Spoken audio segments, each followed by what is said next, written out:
What's up, you guys, and welcome back to So by GiGi 101. So I'm coming at you with yet again another review. This one is a review recap of Labor of Love Once Upon a Time episodes.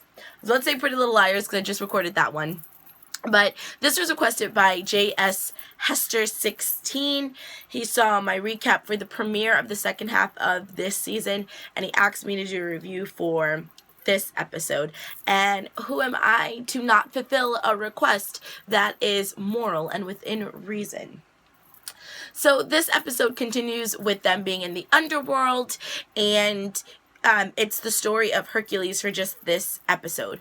So Once Upon a Time has been doing this thing where, like, every half of the season it's focused on, like, one thing.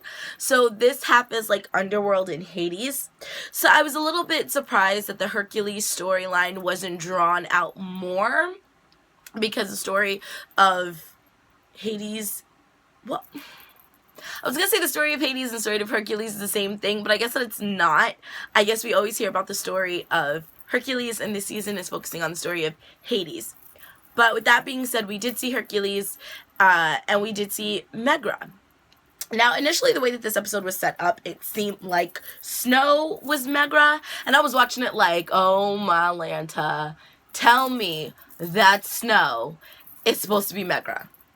Because Hercules and Snow met when Snow was a teenager, and of course, the evil queen.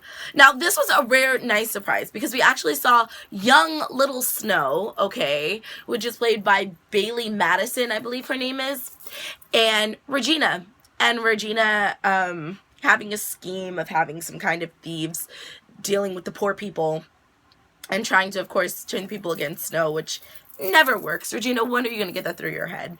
But that was really nice to get to see Bailey Madison with Lana Parrilla as the evil queen and young Snow. And Hercules is the one who trained Snow to become a hero, which is really awesome because it's always nice when you get to see the origin of stories and how things came about. You know, that you, in other words, you never really would have thought, I guess, to think about. So when Snow goes into the underworld in the last episode with her family, they realize that everybody in the underworld is there because they have unfinished business.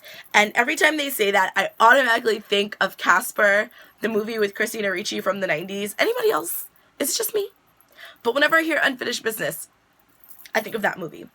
So they decided pretty much they were going to be the typical charming family with the add-on of Robin Hood and Regina to give everyone that's in the underworld their best chance. Basically, the underworld is they're stuck in limbo. They haven't gone to hell and they haven't gone to heaven, and they have unfinished business. That's why it's the way that it is. So Hercules, when he meets Snow again, because Snow finds out that Hercules is dead and he's in the underworld, he's still young, like when she first met them, and then she realizes, oh my god, like he died pretty much right after they parted their ways when they were teenagers. And that was very endearing to see. It was very sad, but still very endearing. And I really, really enjoyed this episode because I'm not gonna lie, I prefer Snow White to Mary Margaret, and they are two different people. And this, for the first time in the show, Mary Margaret / Snow herself has been able to say that. Like, I think throughout the series, she's just been like, oh, I'm Mary Margaret and Snow. But in this episode, she really realizes that there's a difference between two. And she realizes that with the help of the evil queen, who, you know, Mary Margaret was getting ready to give up once she found out that Hercules died because he didn't kill that 3-headed dog, which is the pet of his uncle Hades. When she realized that, she kind of just gave up, and Regina came in and was like, I spent my whole entire life trying to make you miserable, and it did not work, so I'm gonna need you to get your life. I'm gonna need you to snap out of this and go about being all about hope, okay? And go. Give people their best chances. Do what you typically do. And In that moment, she had the epiphany because she said, I can't do anything. Like, there's nothing I can do. I'm being a realist. And Regina was like, no, there's nothing Mary Margaret can do, but there's something Snow White can do. Okay? I tried to kill Snow White. I tried to tear her down. But homegirl wasn't going down. It was almost like, you know, Alicia Keys, this girl is on fire. Like Regina and her fire, throwing fire. Get that analogy? Okay. So, you know, she's like, I tried to tear you down and you never, ever, ever went down without a fight, A. B, you never actually went down. And C, you made me your friend. And I love it when we get to see the side of Regina. As much as the Evil Queen gives me life, I love seeing Regina being positive and uplifting to Snow and to anyone while still having her sass. What can I say? Regina's just flawless. So that's what the episode basically focused around. It focused around the story of Hercules and the fact that Hercules actually was killed by the three-headed dog, but then, like, Mary Margaret and Megra helped helped him kill the three-headed dog. I forgot the name. And he makes it into, again, not saying heaven. This time they used Mount Olympus because that's where the gods live. But, oh, duh, how can I forget? This is, like, probably one of the most important parts, okay? So, Megra, when we first see Megra, she's just this girl in an underground dungeon that is so scared out of her mind of this thing. And she's there with Hook. So we finally get to see Hook. Hook somehow did get the message from Emma when she conjured him up at his gravestone last episode.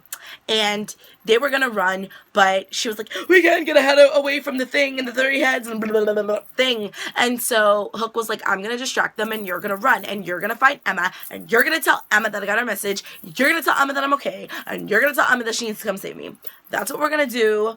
Boom, clap, the sound of my heart. Okay, that's what went on. And that's exactly what she did. Now, the episode in and of itself was actually a very good episode. The story of Hercules was really rushed. In true Once Upon a Time style, they never really go according to the Disney version that we know. Because most people don't know the Hans Christian Andersen stories. Well, I don't want to say most people don't know, but a Disney head usually just knows the Disney version of the story and not like the full Hans Christian Andersen version of the story. And I'm not gonna lie, I've never read the Hans Christian Andersen version of any of Disney stories, even though I've always been really interested in doing so.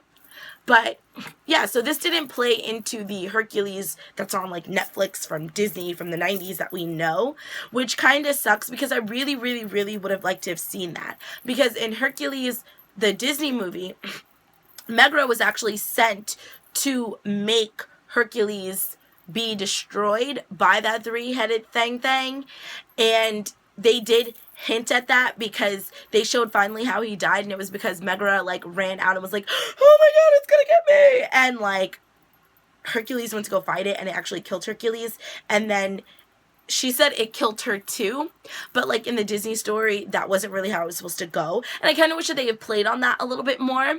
But at the same time, I think it would have been really, really interesting had they made Snow White Megra. And it's just like, what?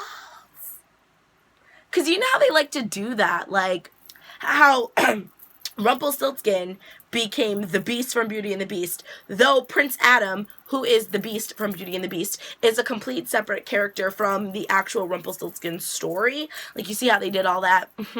That's what they usually like to do. Another thing that I was disappointed in is the fact that the girl that they had play Megra, she was not the actress that I would have envisioned to have played Megra. Megra was such a beautiful character, and even though she was only a drawn-out character, she was still beautiful, and the girl that played Megra, I just kind of felt was just like kind of a plain Jane. Like she was pretty, but she wasn't like gorgeous like Megra. Like I felt like there are a lot of other actresses out there that would have been a nice fit for Megra. If I had to cast an actress to play the role of Megra, Megra was a very sexy. She was very sensual. So I would have honestly, I probably would have given the role to Megan Fox. I think Megan Fox, just her persona, she exudes sexuality. I think she would have made a really great Megra. And granted, you know, if casting directors could have the actual person that they wanted to play Megra, they would, and like all's well that ends well kind of a thing. But, you know, I don't know who the creators had in mind for Megra, but I mean, I definitely would have seen, you know, Megan Fox make a really good Megra.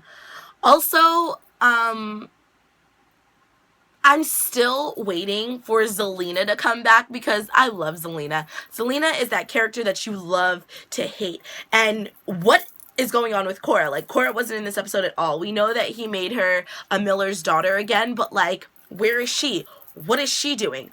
When is Regina gonna see her? And when are we finally gonna have Cora and Regina and Zelina in one room? Oh, Malanta. I get the feels every time I think about it because I am dying. Literally, physically dying to see Zelina and Cora and Regina in one room. Zelina, Cora, Regina, all these freaking A's.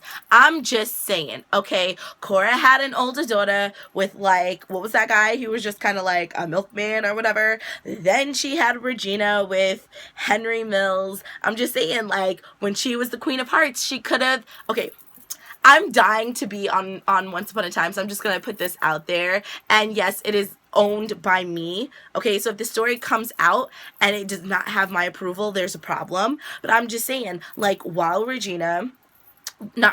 Cora was in, like, you know, Wonderland, she could have met that voodoo man from The Princess and the Frog, and they could have had a baby, and her name could have been Sabrina, and, like, it could have been me. Like, I'm just saying. She got a redheaded, blue-eyed daughter. She's got a brunette, brown-eyed Puerto Rican daughter. Why not have a black daughter? Like, I mean, dang. Not all interracial people come out looking like Mariah Carey. Okay? I could be like the Halle Berry version, just nowhere near as gorgeous. I'm just saying. But either way you look at it, I really enjoyed this episode.